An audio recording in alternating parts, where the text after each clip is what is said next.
Yes. तो ये जो स्किन है अपने बॉडी का जो लार्जेस्ट पार्ट है, और इसके ऊपर हम लोग जो कुछ भी लगाते हैं, जैसे हम लोग मुंह से कुछ खाते हैं, आंखों से कुछ देखते हैं, नाक से जो भी ग्रहण करते हैं, वही वैसे ही स्किन पे जो कुछ भी लगाया जाता है वो डायरेक्टली हमारे बॉडी के अंदर एब्सॉर्ब होता है। और इसीलिए जितना हो सके हमें केमिकल से बचना है। आज के इस लेक्चर में बाकी स्किन के बारे में, एनाटॉमी या मेडिकल लैंग्वेज के बारे में नहीं बात करेंगे, बट प्रैक्टिकली हमको क्या क्या करना चाहिए हमारी स्किन और हमारे बालों को अच्छा रखने के लिए, उसके ऊपर हम लोग डिस्कस करने वाले हैं। तो ये जो स्किन है, जैसे हमने समझा कि बॉडी का लार्जेस्ट पार्ट है, अगर आप उसके पोर्स या उसके बोलते हैं ना उसके अंदर एब्सॉर्ब होने की इतनी क्षमता है, 20 स्क्वायर फीट इतना ही उसकी लेंथ या उसके सुपरफिशियल जो सरफेस है इतना है। और इसीलिए इसको हमको बहुत ज्यादा बोलते हैं ना उसकी केयर करनी आवश्यक है, क्योंकि this is the most important part कि जिसके ऊपर हमारी बॉडी का रिफ्लेक्शन होता है। हम लोग नॉर्मली भी बोलते हैं कि हमारी स्किन और हमारे बाल ये हमारे बॉडी के अंदर क्या चल रहा है उसका एक मिरर है, उसका एक रिफ्लेक्शन है। तो जब भी हमारे बाल झड़ना शुरू होते हैं या हमारे स्किन पे कोई भी प्रॉब्लम आता है, तो that means it is the alarm, this is the indication कि हमारे बॉडी में कुछ ना कुछ गड़बड़ी हो चुकी है। डिफरेंट डिफरेंट लेवल पे वो हो सकती है, पोषण के मामले में, इन्फेक्शन के मामले में या हार्मोनल इम्बैलेंस हो सकता है। इसकी वजह से ये दोनों चीजें, जिसे हम लोग सौंदर्य की परिभाषा में बहुत इंपॉर्टेंट मानते हैं, बट ये जो सौंदर्य है सिर्फ बाहरी या बाहर के लेवल पे नहीं है, बट ये अंदरूनी सौंदर्य है। हमारी अंदर की बॉडी कितनी अच्छी है, हमारी पचन संस्था कितनी अच्छी है, हमारी डाइजेशन सिस्टम, हमारा हार्मोनल लेवल, हमारी एमसी की प्रॉब्लम्स, ये सब जो है उसकी वजह से हमारे स्किन और हमारे बालों के ऊपर असर आता है। तो सबसे पहले हम लोग समझेंगे कि हमारी स्किन जो है आयुर्वेद के हिसाब से सुश्रुत संहिता में स्किन के 7 लेयर्स बताए हैं। मॉडर्न के हिसाब से अगर देखें तो उसको सिर्फ 3 लेयर बताए हैं, इपिडर्मिस, डर्मिस एंड हाइपोडर्मिस। परंतु आयुर्वेद का जो डीप नॉलेज है, तभी माइक्रोस्कोप नहीं थे, परंतु फिर भी सुश्रुत ने, आचार्य सुश्रुत ने 7 लेयर्स स्किन के बताए हैं। जैसे कि पहली है अवभासिनी, जो हमको दिखती है, जो हम लोग अपने आप को या अपने आजू बाजू के लोगों को भी देखते हैं, तो वो जिसको हम लोग देखते हैं दैट इज अवभासिनी स्किन। लोहिता, श्वेता, ताम्रा, वेदिनी और रोहिणी, ऐसे नाम के 7 लेयर स्किन के बताए गए हैं। और हर एक स्किन के लेयर में होने वाली बीमारियों का भी बहुत अच्छी तरीके से वर्णन किया गया है। In the same way modern में भी जो डर्मिस, इपिडर्मिस, डर्मिस और हाइपोडर्मिस के जो लेयर बताए हैं, उन्हीं में नॉर्मली जो भी हमको जो स्किन के बीमारी बोलो या प्रॉब्लम बोलो, ये इन्हीं मेनली इपिडर्मिस और डर्मिस के लेवल पे होते हैं। तो इसको हमको समझना है कि ये जो लेयर्स है उसमें क्या क्या कार्य होता है, हमारी स्किन का मेन कार्य क्या है। हमारी स्किन या जो ये जो भी बॉडी पार्ट है, इसका मेन फंक्शनिंग है थर्मो रेगुलेशन। हमारी बॉडी क्या करती है, देखो जब भी हम गर्मियों के सीजन में रहता है तो पसीना आता है बहुत ज्यादा, और हमारी बॉडी का टेम्परेचर मेंटेन रहता है। जब ठंडी होती है तब हमारी बॉडी अपने पोर्स को सिकुड़ लेती है, ताकि अंदर की जो गर्माहट है वो मेंटेन रहे और बाहर ना निकले। मतलब हमारी बॉडी का टेम्परेचर मेंटेन करने का काम हमारी स्किन करती है। दूसरा इंपॉर्टेंट काम है उसका प्रोटेक्शन करना। हमारे अंदर के जितने भी बॉडी पार्ट्स है, इवन हमारी आंखें, आंखों के ऊपर जो अपनी पापड़ है जिसको हम लोग मराठी में बोलते हैं, जो हमारी आईलिड्स है, वो हमारी आंखों का प्रोटेक्शन करती है। वैसे हमारी पूरी स्किन जो है बॉडी के अंदर के ऑर्गन्स का प्रोटेक्शन करने के लिए बहुत इंपॉर्टेंट रोल प्ले करती है। उसी के साथ साथ विटामिन डी का सिंथेसिस करना। जब स्किन के साथ विटामिन का, सनलाइट का कनेक्शन होता है, तब विटामिन डी का सिंथेसिस हमारे बॉडी के अंदर होता है, जिसकी वजह से हमारी हड्डियां मजबूत होती है, हमारे बाकी के ऑर्गन्स में जो कैल्शियम की रिक्वायरमेंट है वो फुलफिल होती है, क्योंकि वो कैल्शियम का एब्सॉर्प्शन होने के लिए विटामिन डी का होना जरूरी है। और ये विटामिन डी का सिंथेसिस करने का इम्पोर्टेंट काम हमारी ये जो स्किन है वो करती है। इसके लिए skin is the most important body part. इसकी केयर करना बहुत इंपॉर्टेंट है, इसको अच्छा रखना हमें इम्पॉर्टेंट है। आजकल बहुत सारे लोगों को स्किन की बहुत बीमारियां होती है।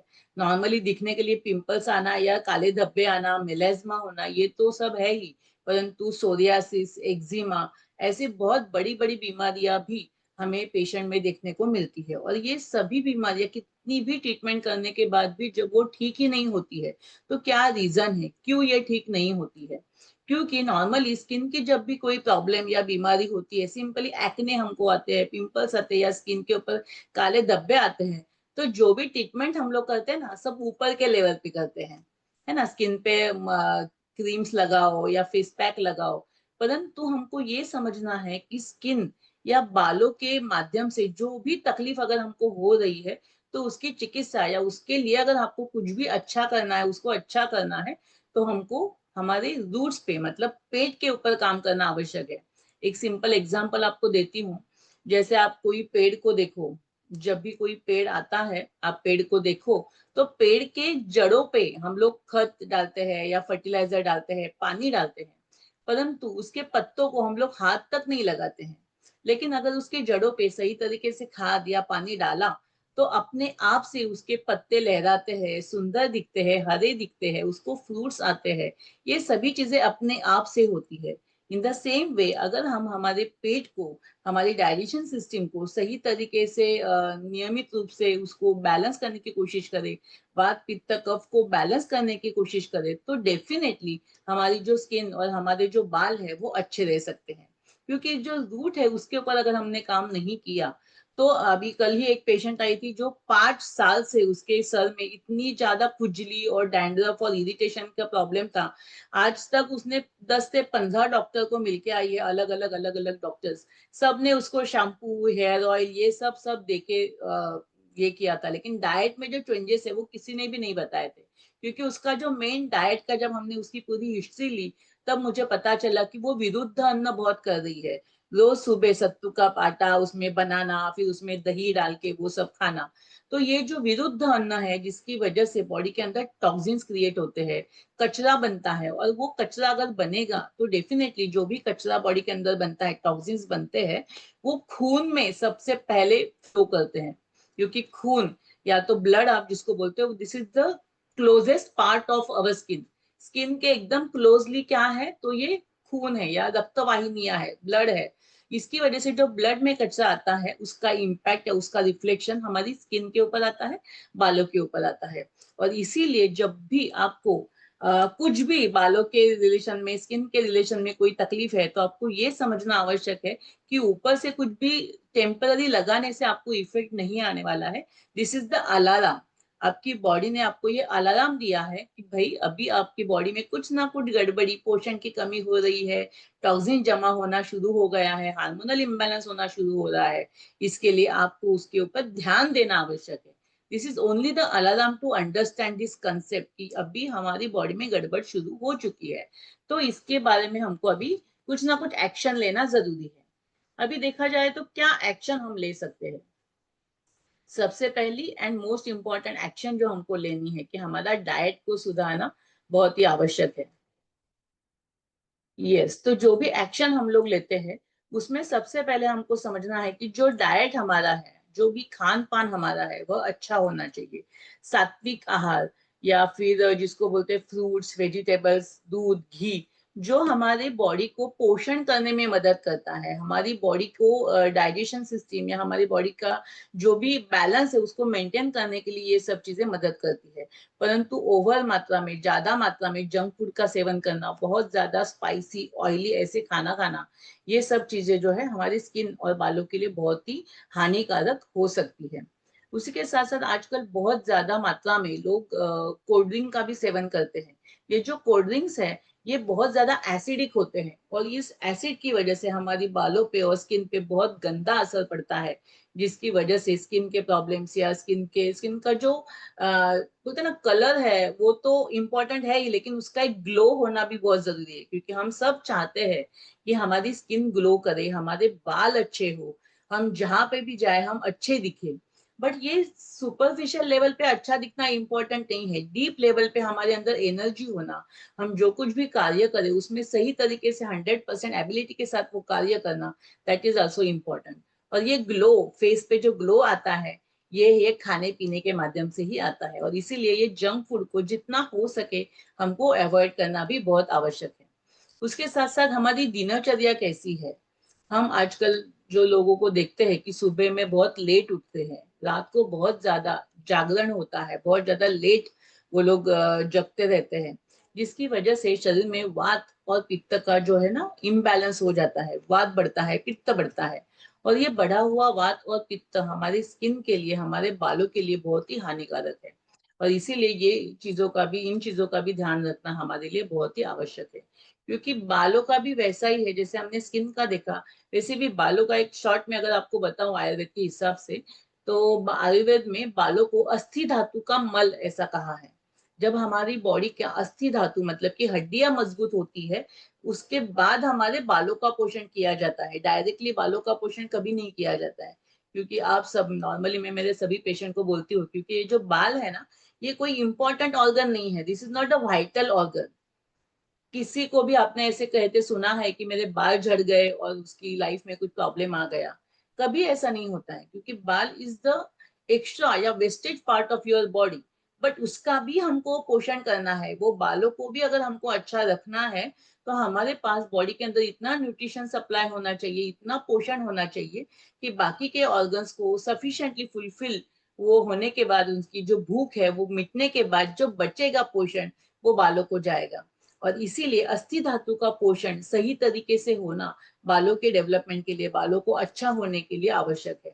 बहुत बार हम देखते हैं कि कितने सारे पेशेंट जो होते हैं, उनके बालों को बाल झड़ना, बालों में रूसी होना, खुजली होना, डैंड्रफ होना, या एलोपेशिया जैसा बीच में एक अच्छा सा पैच बन जाता है, पूरे बाल वहां के झड़ जाते हैं। ऐसे बहुत सारी बीमारियां बालों के कनेक्शन में भी दिखाई देती है। तो ये सब बीमारी होती क्यों है, उसका भी अगर हम लोग रीजन देखें, तो दो इम्पोर्टेंट रीजन उसके हम लोग समझ सकते हैं। सबसे पहला है पोषण की कमी। जैसे अभी मैंने आपको समझाया कि बालों को कोई इम्पोर्टेंट नहीं, बाल झड़ गए और आदमी मर गया, ऐसे हमने कभी नहीं सुना है।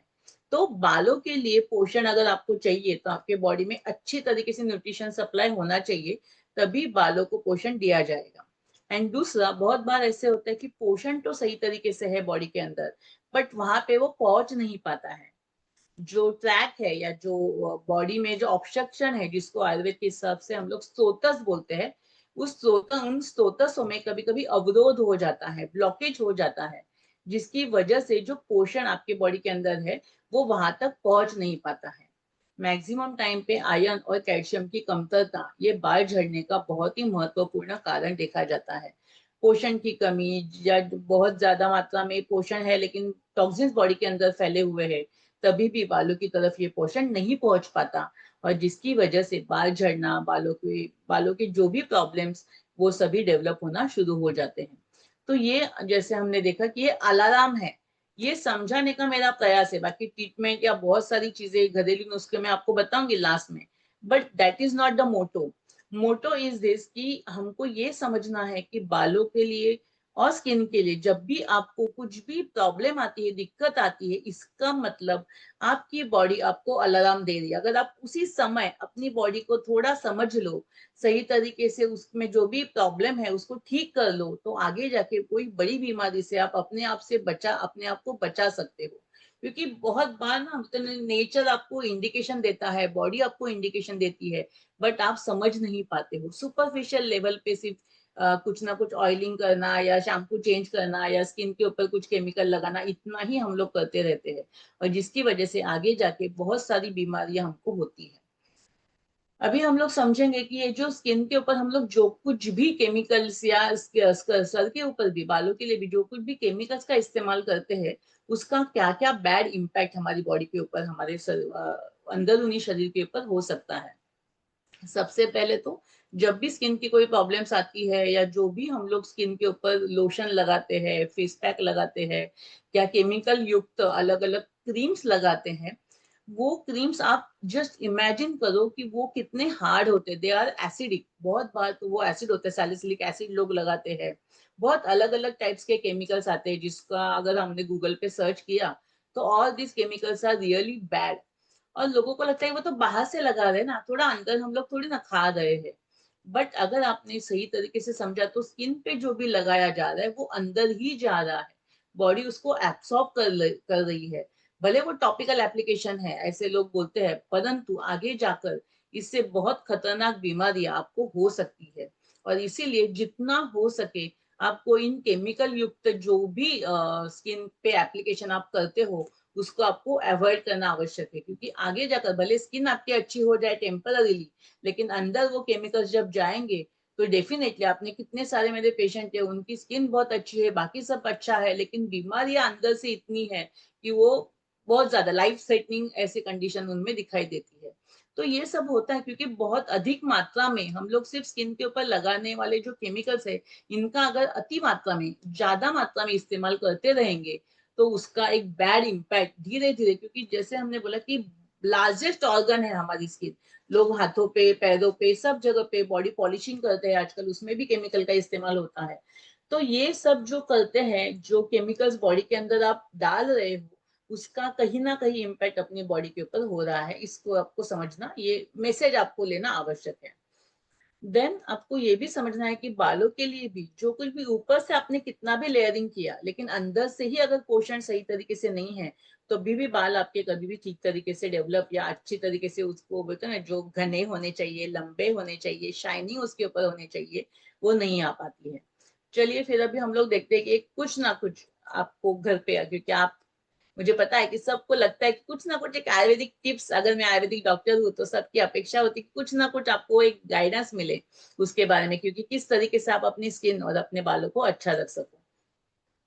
तो त्वचा के लिए अगर हम लोग देखें तो नॉर्मली हमारी जो किचन है उसमें बहुत सारी ऐसी औषधियां हैं कि जिसका इस्तेमाल आप अपनी स्किन की केयर करने के लिए ले सकते हो या कर सकते हो। बेसिकली हमारी जो स्किन है दो टाइप की होती है, नॉर्मली आप लोग देखते हैं, तो स्किन ड्राई होती है या ऑयली होती है, एंड बहुत लोगों की मीडियम टाइप की भी होती है, थोड़ी सी ऑयली थोड़ी सी ड्राई, इस तरीके से। तो आपको जब, जिसकी स्किन बहुत ज्यादा ड्राई है, जिसमें बहुत ज्यादा ड्राइनेस है, तब उनको जो एक्जिमा है या ड्राइनेस है, स्किन के ऊपर खपले निकलना या सफेद सफेद ऐसा लेयर निकलना, ऐसे प्रॉब्लम्स होती है। तो उसके लिए सबसे पहले तो आपको घी का सेवन करना बहुत ही आवश्यक है। अगर शुद्ध देशी गाय का घी आप 1 चम्मच सुबह सुबह खाली पेट, गरम आधा कप गर्म पानी, उसमें 1 चम्मच गाय का घी डाल के आप रोज पीना शुरू करो, और 1 महीने तक अगर आप लगातार इसको पीते हो, तो आई प्रॉमिस यू कि आपकी स्किन ग्लो करने लगेगी। जिनकी स्किन बहुत ड्राई है, जिनकी ऑयली भी है, वो भी लेते हैं तो कोई प्रॉब्लम नहीं है, क्योंकि घी जो है आपके बॉडी का ऑयल बैलेंस करता है, डाइजेशन को इम्प्रूव करता है, जिसकी वजह से आपको फायदा ही होने वाला है। उसके साथ ये जो घी है, वो आपकी जो सिस्टम है उसको क्लीन अप करने का भी काम करता है। जो टॉक्सिन्स चिपके हुए हैं बॉडी को या जो निकल नहीं पा रहे हैं, उसको निकालने के लिए भी मदद करता है। उसी गाय के घी का अगर आप नस्य करते हो, नाक में 2-2 बूंद डालते हो सुबह और रात में, तो भी आपकी जो स्किन और आपके बाल है उसका पोषण सही तरीके से होने में आपको मदद मिल सकती है। उसके साथ साथ ये जो घी है उसका पादाभ्यंग करना, मतलब पैरों पे रगड़ना, दोनों पैरों के तलवों पे अगर रोज रात को आप पादाभ्यंग करते हो, तो उससे भी आपकी स्किन ग्लो करती है, शरीर के अंदर की जो उष्णता है वह बाहर निकल के जाती है, और जिसकी वजह से अगर ये उष्णता बाहर निकल के जाएगी, तो डेफिनेटली आपकी बॉडी जो है वो ग्लो करना शुरू करेगी, क्योंकि स्किन पे जो भी बीमारी आती है, बालों की बीमारी है, वो वात और पित्त की वजह से होने वाली ज्यादातर होती है। उसके साथ साथ जिनके बालों में डैंड्रफ है, अगर ये हम लोग समझे बहुत ज्यादा डैंड्रफ है, मतलब रूसी है, ड्राइनेस है, तो उसमें भी आपको ऑयलिंग करना बहुत जरूरी है। तो सर के ऊपर ये जो टाड़ू वाला हिस्सा है, हम लोग आजकल जो यंग जनरेशन है, वो बालों पे तेल लगाना पसंद नहीं करती है, या जो कल अभी मैंने पेशेंट का एग्जांपल दिया, उसको जितने डॉक्टर मिले उस सभी ने उसको बोला कि तेल लगाना बंद करो, तेल लगाना बंद करो। पिछले 5 साल से उसने बालों पे तेल ही नहीं लगाया है, जिसकी वजह से उसका प्रॉब्लम और ज्यादा बढ़ने लगा है। तो ऑयलिंग करना, तेल लगाना बहुत ही आवश्यक है। और ज्यादातर जो टाड़ू वाला हिस्सा है, जो हमारे सेंटर वाला पार्ट है, वहां पे अगर आप रेगुलरली नियमित रूप से 5 से 10 ml तक खोबरे का तेल या तिल का तेल लगाते हो, या कोई भी हेयर ऑयल आप लगाते हो, तो यकीनन जिस उससे आपके बॉडी का पोषण सही तरीके से होता है और बालों को भी पोषण मिलता है। दूसरा, हफ्ते में 2 दिन अच्छी तरीके से बालों पे मसाज करना, उसकी जो जड़ें है वहां पे ऑयलिंग करना, ये भी जरूरी है। उसके उसके वजह से बालों वहां का जो ब्लड सर्कुलेशन है वह इम्प्रूव होता है। जब तक वो ब्लड सर्कुलेशन इम्प्रूव नहीं होगा तब तक वहां का पोषण अच्छी तरीके से होने में कोई भी फायदा आपको नहीं होगा। अगर ऊपर ऊपर से आप कुछ भी लगाओगे तो फायदा नहीं करने वाला है। मसाज करके सही तरीके से वहां का ब्लड सर्कुलेशन इम्प्रूव होना यह भी बहुत आवश्यक है। उसी के साथ साथ जिनको बहुत ज्यादा डैंड्रफ की तकलीफ है उनके लिए एक हेयर पैक, एक सिंपल सा हेयर पैक मैं आपको बताऊंगी आज, जिसमें सभी को पता है त्रिफला जो है, हेड़ा बेहड़ा एंड आवड़ा, ये आयुर्वेद की अच्छी ऐसी भी ऐसी एक बोलते ना वनस्पति है या ऐसी दवाई है कि जिसको हम लोग रसायन बोलते हैं। क्यों रसायन बोलते हैं? कि रसायन का मीनिंग होता है कि ये हमारी बॉडी के सर से लेके पांव तक सभी ऑर्गन्स को बेनिफिट करने वाली, हमारी आयु को बढ़ाने वाली, हमारे बॉडी में जो भी प्रॉब्लम्स है उसको हटाने के लिए मदद करने वाली ऐसी औषधि है, ऐसी रसायन चिकित्सा त्रिफला के माध्यम से हम लोग कर सकते हैं। तो इस त्रिफला के चूर्ण को थोड़ी मुल्तानी मिट्टी और एलोवेरा के जेल या फिर गुलाब जल के साथ मिक्स करके अगर आप बालों पे लगाते हो तो डेफिनेटली रूसी की या जो डैंड्रफ की तकलीफ है वह कम हो सकती है। इसी त्रिफला के चूर्ण को अगर 1 कप पानी में मिलाकर आप सुबह खाली पेट लेते हो तो उससे आपके बॉडी के पूरे टॉक्सिन्स जो है वो निकलने के लिए मदद मिलती है और इससे स्किन भी ग्लो करती है। स्किन का जो कलर है, स्किन का जो कॉम्प्लेक्शन है बहुत अच्छा होने के लिए मदद करता है त्रिफला। क्योंकि त्रिफला के जो तीनों हिरडा बेहड़ा एंड आवड़ा, ये वात पित्त कफ तीनों को बैलेंस करता है, मेंटेन करता है, जिसकी वजह से हमारी बॉडी सिर्फ दिखने के लिए बाहर से सुंदर नहीं परंतु अंदरूनी सुंदरता भी उससे हम पा सकते हैं। उसी के साथ साथ आपको पता होगा फिटकरी, स्फटिक, जिसको हम लोग तुरटी बोलते हैं मराठी में, यह भी स्किन के लिए बहुत ही लाभकर ऐसे साबित हो सकती है घरेलू उपाय के माध्यम से। जिनको भी स्किन पे काले दाग है या मेलाज्मा है, मेलाज्मा मतलब स्किन आंखों के नीचे ये वाले एरिया में ऐसे काले धब्बे जैसे बनते हैं। बहुत सारे पेशेंट में प्रेगनेंसी के दरमियान हार्मोनल इम्बैलेंस की वजह से होने वाले ये मेलाज्मा होते हैं। जैसे ही डिलीवरी हो जाती है, हार्मोन लेवल पे आ जाते हैं तब वो कम हो जाते हैं। कुछ पेशेंट में ये कंटिन्यूस रहते हैं, वो जाते ही नहीं है। बहुत ज्यादा स्ट्रेस की वजह से, हाँ जैसे हमने देखा हार्मोनल इम्बैलेंस की वजह से या बहुत ज्यादा लेट नाइट जागरण जो लोग करते हैं उनको ये मेलाज्मा की तकलीफ बहुत ज्यादा मात्रा में दिखाई देती है और उसके लिए कोई भी ट्रीटमेंट नहीं। बहुत सारे क्रीम्स लगाते हैं लोग, नाइट क्रीम लगाते हैं, फेस पैक लगाते हैं, लेकिन वो ठीक नहीं होता है। परंतु अगर आप रेगुलरली फिटकरी को वहां पे लगाते हो थोड़ा सा गीला कर फेस के ऊपर सुबह 10 मिनट के लिए, तो वो धीरे धीरे ये जो काले धब्बे हैं, काले दाग है वह निकल जाते हैं। और उसी के साथ साथ इंटरनली त्रिफला का चूर्ण अगर आप लेते हो तो डेफिनेटली उससे बहुत अच्छा बेनिफिट आपको दिखाई देता है। क्योंकि ये जो फिटकरी है यह स्किन का जो कॉन्स्ट ये जो है ना कषाय रसात्मक है, इसको कंस्ट्रिक्ट करते हैं। तो जो ऑयली स्किन वाले लोग हैं उनके लिए तो ये बहुत ही लाभकर है, क्योंकि ऑयल का जो सिक्रीशन स्किन से बहुत ज्यादा मात्रा में निकलता है। बहुत सारे फेस पैक जब हम पेशेंट को देते हैं तभी उसमें फिटकरी का उपयोग किया जाता है, त्रिफला का भी उपयोग किया जाता है। जिनको इस तरीके के फेस पैक, बाकी की भी बहुत सारी दवाइयां है, चंदन है, सारीवा, मंजिष्ठा, अनंत मूल, हल्दी, ये से बहुत सारी दवाइयों का उपयोग फेस पैक में हम लोग करते हैं। परंतु वो पेशेंट की स्किन के अनुसार, उसको क्या बीमारी है, उसको क्या तकलीफ है, उसको समझ कर वो फेस पैक लगाए जाते हैं। परंतु ये जो काले धब्बे, उसके लिए फिटकरी का उपयोग आप घर पे इस्तेमाल इजीली यूज कर सकते हो, उससे कोई भी नुकसान आपको नहीं होगा। परंतु जिनकी ड्राई स्किन है उनके लिए थोड़ा सा प्रॉब्लम हो सकता है, क्योंकि फिटकरी थोड़ी सी कंस्ट्रिक्शन करती है, स्किन को सिकुड़ लेती है, जिसकी वजह से ज्यादा ड्राइनेस होने की संभावना होती है। इसके लिए हफ्ते में 1 या 2 बार ही इसका इस्तेमाल आपको करना है, बहुत ज्यादा मात्रा में नहीं करना है, इतना आपको ध्यान रखना है। लेकिन ये क्लीन अप करने के लिए बहुत अच्छा काम करती है बहुत सारी जगह पे। या हमारी जब दवाइयां भी हम लोग आयुर्वेद में देते हैं जहाँ पे इन्फेक्शन होता है, वहां पे उस व्रण को धोने के लिए, उस जख्म को क्लीन करने के लिए भी फिटकरी का इस्तेमाल किया जाता है।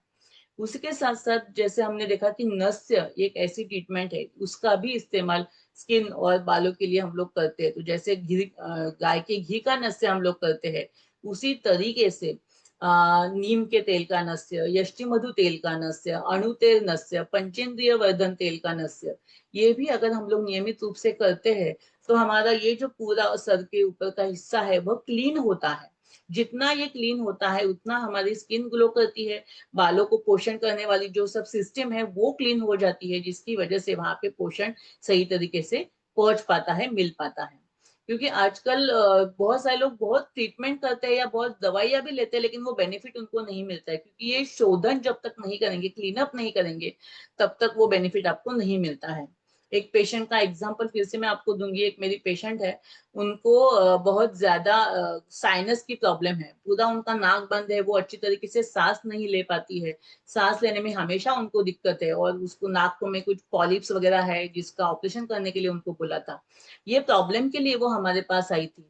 उनको मेलाज्मा का दोनों साइड में अच्छे बड़े बड़े पैचेस थे, बट वो उनको कंसर्न नहीं था, क्योंकि उनको जिंदगी जीने में इतनी तकलीफ थी कि सांस ही नहीं ले पा रही थी, बात करना प्रॉब्लम हो रहा था। तब जब उनको हमने गुड़ शुंठी का नस्य हमारे क्लिनिक में जो हम लोग रेगुलरली करते हैं, वो करना शुरू किया, और आप बिलीव नहीं करोगे, 1 महीने के अंदर उनकी पूरी स्किन जो है वो क्लियर हो गई। वो बोले मैडम वो नस्य के वजह से नाक तो क्लीन हो ही रहा है, सांस लेने में जो इजी होता है वो तो हो रहा है, लेकिन उसके साथ साथ ये एडेड बेनिफिट मुझे मिला। ये जो मलेज्मा का तकलीफ था, ये जो स्किन में रैशेस थे ब्लैक कलर के, वो पूरी तरीके से अभी धीरे धीरे निकलते जा रहे हैं, और वो उनकी स्किन और ज्यादा ग्लो कर रही है। तो इस तरीके से आयुर्वेदिक दवाइयों के एडेड बेनिफिट आपको मिलते हैं, ना तो कभी साइड इफेक्ट होते हैं। परंतु इसके लिए आपको अपनी बोलते हैं ना, नजदीकी आपके जो भी, जहाँ पे भी आप हो, आपके जो भी वैद्य होंगे या जो कोई आयुर्वेदिक डॉक्टर होंगे, उनकी सलाह से ही आपको ये करना है। क्योंकि बहुत बार ऐसे होता है कि ये तो घरेलू नुस्खे हैं, कोई भी कर सकता है, लेकिन हर एक की प्रकृति के अनुसार आपको थोड़ा सा उसमें ध्यान देना आवश्यक है। तो त्रिफला का एक रसायन है, वो कोई भी ले सकता है। आवड़ा एक ऐसी रसायन औषधि है कि जो कोई भी ले सकता है, मतलब ज्यादा उसमें दिमाग लगाने की जरूरत नहीं है। तो आप आवड़े का भी अगर सेवन करते हो नियमित रूप से, आवड़ा आप आवड़ा आवड़ा कैंडी मिलती है वो सेवन करो, आवड़े का मुरब्बा घर पे बनता है वो सेवन करो। जो पित्त प्रकृति वाले लोग हैं उनके लिए तो ये बहुत ही लाभकर है, पित्त का शमन करता है, जिसकी वजह से उनकी स्किन और बाल दोनों अच्छे होने में मदद मिलती है। क्योंकि आवड़ा बालों के, जो भी हेयर ऑयल मार्केट में मिलते हैं ना आयुर्वेद के हेयर ऑयल्स, उसमें सभी में आवड़ा होता ही है। क्योंकि आवड़ा जो है बालों के लिए, स्किन के लिए बहुत ही लाभकर ऐसी वनस्पति वनस्पति है। तो उसका भी आप नियमित रूप से सेवन कर सकते हो, उससे कोई भी हानि आपको नहीं होगी। या फिर आवड़े से बना हुआ जो च्यवनप्राश है, उसका भी सेवन आप नियमित रूप से कर सकते हो। रोज सुबह खाली पेट अगर 1 चम्मच च्यवनप्राश शुद्ध देशी गाय के घी, गाय के दूध के साथ अगर आप करते हो, तो उसका एब्सॉर्प्शन सही तरीके से होता है, पोषण आपको मिलता है। और च्यवनप्राश जो है ना, आपको यंग रखने के लिए मदद करता है। क्योंकि आजकल सभी को लगता है कि मेरी उम्र है ना वो ज्यादा ना दिखे, है ना। सबको लगता है कि अगर मैं 45 की हूँ तो मैं 40 की दिखूं या 35 की दिखूं। So we want to become, to look young as our age, जितना हमारा एज है उससे थोड़ा यंग हमको दिखना ऐसे लगता है, सभी को लगता है। तो वो यंगनेस मेंटेन करने के लिए, जो चेहरे पे झुर्रियां आजकल आती है, यंग एज में ही लोगों को आंखों के नीचे काला या काले धब्बे आते हैं, डार्क सर्कल्स आ जाते हैं। तो ये सब जो प्रॉब्लम्स होती है उसके बहुत सारे रीजन है, बट उसमें भी आप ये च्यवनप्राश का इस्तेमाल अगर आप करते हो तो बहुत अच्छा फायदा आपको मिलता है। क्योंकि आपकी जो स्किन है वह यंग दिखने लगती है, उसमें जो एक इलास्टिसिटी है वह मेंटेन करने के लिए भी आंवला आपको मदद करता है। उसी के साथ साथ अपने घर पे या किचन में नॉर्मली अवेलेबल होने वाली ऐसी जो दवाई है वो है हल्दी। हल्दी हमारी बॉडी को एंटी इंफ्लेमेटरी या एंटीसेप्टिक, उसके बहुत सारे बेनिफिट्स है। परंतु जैसे मराठी में एक प्रोवर्ब भी है कि हळद पी हळद आणि हो गोरी। हल्दी पीने से गोरापन आता है, क्योंकि वो क्लीन करती है, तो स्किन को क्लीन किया जाता है। शादी से पहले भी हल्दी लगाने का एक रिवाज है, क्योंकि हल्दी लगाने से स्किन ग्लो करेगी, और शादी के दिन दूल्हा या दुल्हन बहुत अच्छी दिखेगी उसके फंक्शन के लिए। तो ये जो रिवाज आया है, हल्दी क्यों लगाते हैं, क्योंकि हल्दी में ये सब गुण है, एंटीबैक्टीरियल प्रॉपर्टी है, एंटी इंफ्लामेटरी प्रॉपर्टी है, एंटीसेप्टिक प्रॉपर्टीज है। तो अगर आप हल्दी का शहद के साथ और गुलाब चूर्ण के साथ लेप लगाते हो स्किन के ऊपर, तो आपके स्किन के जो काले दाग है या अनइवन स्किन है, जहाँ पे टोनिंग प्रॉपरली नहीं है, बीच बीच में खड्डे है, वो सब क्लियर होने के लिए, सेटल होने के लिए मदद मिलती है। और जो इन्फेक्शन है, बहुत लोगों को पिंपल्स आते हैं, उसमें पस भी आता है, पेन होता है बहुत ज्यादा मात्रा में, तो उसमें भी ये हल्दी एंटीसेप्टिक तरीके से काम करती है, और वो जो इन्फेक्शन है, वो जो पेनफुल कंडीशन है एक्ने की, वो कम करने में मदद देती है। उसी के साथ साथ आप नीम का भी इस्तेमाल वहां पे कर सकते हो। कड़ू नीम का जो रस निकलता है, उसको भी आप ये हेयर पैक में थोड़ा सा हल्के प्रमाण में डालोगे, तो डेफिनेटली वो जो इन्फेक्शियस वाले जो एक्ने है उसमें आपको बेनिफिट मिल सकता है। उसके साथ साथ बालों पे लगाने के, बालों के लिए कुछ अगर मैं बताऊं तो ऑयलिंग करना, भृंगराज तेल या माका का, ये जो माका या भृंगराज जिसको हम लोग बोलते हैं, उससे बना हुआ तेल, आवड़े से बना हुआ तेल, ऐसे तेल का आप नियमित रूप से इस्तेमाल कर सकते हो। अगर आपको डैंड्रफ है तो कोई भी खोबरे के तेल में थोड़ा सा कर्पूर अगर आप डालते हो, या फिर कड़ू नीम से सिद्ध किया हुआ हेयर ऑयल अगर हम लोग यूज करते हैं, तो जो डैंड्रफ की तकलीफ है बहुत मात्रा में कम होती है। या फिर नॉर्मली मैं पेशेंट को बोलती हूँ जो जो अफोर्ड नहीं कर सकते, बहुत ज्यादा कभी कभी ऑयल है मेरे पास, शैम्पू है, लेकिन कुछ पेशेंट अफोर्ड नहीं कर पाते हैं, तब उनको मैं बोलती हूँ कि घर पे आपको कड़ू नीम के पत्ते तो कहीं पे भी मिल जाएंगे, कड़ू नीम के पत्ते लेके आओ, उनको अच्छी तरीके से धो लो, उसकी मिट्टी वगैरह सब क्लीन कर लो, फिर उसको अच्छी तरीके से बॉईल करो। उसका जो पानी है, उसका जो काढ़ा बनेगा, पूरे बाल धोने के बाद आपने शैम्पू या शिकाई से बाल धो लिए, उसके बाद ये कड़ू नींबू के पानी से भी बालों को थोड़ा अच्छी तरीके से धो लो, और उसके बाद फिर से गर्म पानी से वॉश कर लो हेयर्स को। तो डेफिनेटली जो रूसी या डैंड्रफ की तकलीफ है, बहुत ज्यादा खुजली जहाँ पे होती है, ऐसे सब प्रॉब्लम्स में ये कड़ू नीम का बना हुआ काढ़ा आपको बहुत ही लाभकर साबित हो सकता है। उसी के साथ साथ अगर इन सब घरेलू नुस्खों करने के बाद भी अगर आपको स्किन की प्रॉब्लम या हेयर की प्रॉब्लम ठीक नहीं हो रही है, इसका मतलब आपको जो प्रॉब्लम है वो ज्यादा डीप लेवल पे है, तो आपको आपके आजू बाजू के डॉक्टर्स है या वैद्य है उनकी सलाह लेना आवश्यक है, क्योंकि आयुर्वेद में ये क्लीन अप करना, उसके साथ साथ पंचकर्म चिकित्सा हम लोग करते हैं, ये स्किन और बालों के लिए विरेचन पंचकर्म है, शिरो अभ्यंग है, शिरोधारा है, नस्य चिकित्सा है, ऐसे अलग अलग चिकित्सा का भी इस्तेमाल हम लोग करते हैं, और जिससे बहुत अच्छी तरीके से पेशेंट में लाभ दिखाई देता है। बहुत सारे हमारे पेशेंट है, उनके रिव्यूज भी यूट्यूब पे अवेलेबल है कि उनकी स्किन के प्रॉब्लम्स, बालों के प्रॉब्लम्स, एलोपेशिया के प्रॉब्लम्स, अगर सही तरीके से आप ट्रीटमेंट करते हो तो 2 या 3 महीने में ही वो सही तरीके से ठीक हो जाते हैं। तो अभी 1:30 हो गए हैं, तो आपको और किसी को कुछ क्वेश्चन है? अभी हम लोग 5 या 10 मिनट के लिए आपके क्वेश्चन लेंगे, और फिर हमारे इस सेशन को हम लोग फिनिश अप करेंगे। क्योंकि सुंदर त्वचा और सुंदर बाल जो है ना, ये सिर्फ अंदरूनी बाहर की सुंदरता नहीं है, बट ये अंदर हमारी जो बॉडी के अंदर की जो भी सिस्टम है उसका एक रिफ्लेक्शन है। तो ये कंसेप्ट को समझाना मेरा इम्पोर्टेंट आज का मोटो था, क्योंकि जब तक हम ये कंसेप्ट को नहीं रखेंगे, तब तक आप ऊपर के ऊपर कितने फिर एडवर्टाइज देख के, टीवी पे देख के आप कुछ ना कुछ अपने बालों के ऊपर यूज करते हो, स्किन के ऊपर यूज करते हो, आप समझते ही नहीं हो कि इसका क्या बैड इम्पैक्ट हो सकता है। और ये जागरूकता, ये अंडरस्टैंडिंग आपके अंदर आए, that is the motto of this session. Yes, so thank you so much. आप में से किसी को भी कुछ क्वेश्चन है तो आप अनम्यूट कर सकते हो और पूछ सकते हो।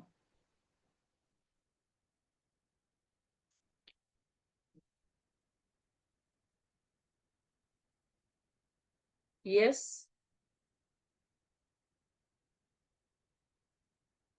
किसी को कोई प्रॉब्लम है, कुछ तकलीफ है, तो आप, या कुछ समझ में नहीं आया है, या कुछ क्वेश्चन है आपके प्रॉब्लम रिलेटेड, तो भी आप पूछ सकते हो।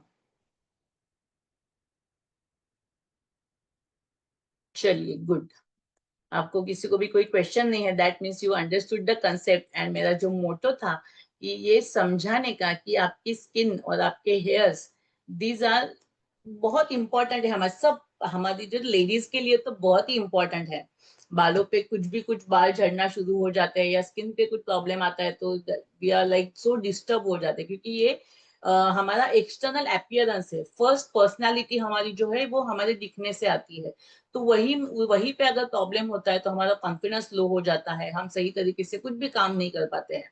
और इसीलिए इसको संभाल के रखना, उसकी सही तरीके से केयर लेना, ये बहुत ही आवश्यक है। और इसके लिए अगर आप आयुर्वेद का इस्तेमाल करते हो, सही तरीके से समझ कर, ये सब हेयर पैक्स, हेयर ऑयल्स या कॉस्मेटिक्स जो भी है, वो हर्बल कॉस्मेटिक्स का अगर इस्तेमाल करते हो, तो यकीनन आपको बहुत ज्यादा फायदा और बहुत ज्यादा बेनिफिट आपके स्किन और हेयर्स में दिखाई देगा। ठीक है, चलिए, सो थैंक यू सो मच, बहुत बहुत धन्यवाद, आप सबने ज्वाइन किया, ये सेशन को समझने की कोशिश की। और आपके लाइफ में भगवान से प्रार्थना, आज नवरात्रि के पहला ही दिन है, शैलपुत्री देवी की आराधना हम लोग आज करते हैं, तो आप सभी के लिए प्रार्थना करते हैं कि आप सभी देवी की आराधना, आज जो सफेद वस्त्र पहन के देवी आई है, तो उनकी जो भक्ति है, शक्ति है, वो आप सभी को मिले, और आप अपनी शरीर को और शरीर के साथ साथ ये बाहर की सुंदरता को भी अच्छी तरीके से मेंटेन कर सको with the help of Ayurveda. Yes, so thank you so much, God bless you all. कल मिलते हैं फिर अपने नए टॉपिक के साथ। Thank you, thank you, thank you, God bless you all.